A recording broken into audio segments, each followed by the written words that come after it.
สวัสดีครับผมชื่อนายสุวรรณเดชแจ่มผมอายุ19ปีผมเป็นคนกัมพูชาปัจจุบันกำลังศึกษาอยู่ชั้นปีที่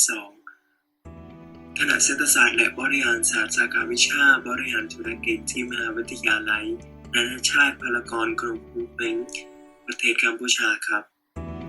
ผมสามารถพูดได้3ภาษาได้แก่ภาษาอังกฤษภาษาเขมรได้เป็นอย่างดี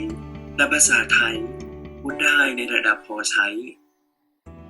นิสัยส่วนตัวของผมเป็นคนกล้าแสดงออกเข้มแข็ง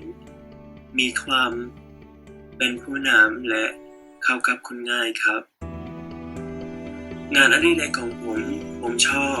ร้องเพลงไทยและชอบดูละครไทยมากๆครับในอนาคตผมอยากมีธุรกิจเป็นของตัวเองเป็นนักธุรกิจ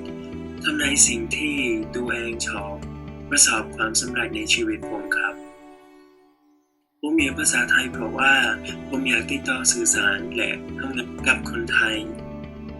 และรู้ไปถึงอยากเรียนรู้ความเป็นอยู่และวัฒนธรรมต่างๆของคนไทยครับในที่สุดผมอยากจะบอกว่ามันคุ้มมากๆสำหรับการสอนสำหรับการศึกษาผมได้เรียนรู้หลายสิ่งจากคุณครูผมขอให้ทุกๆคนโชคดีนะครับสวัสดีครับ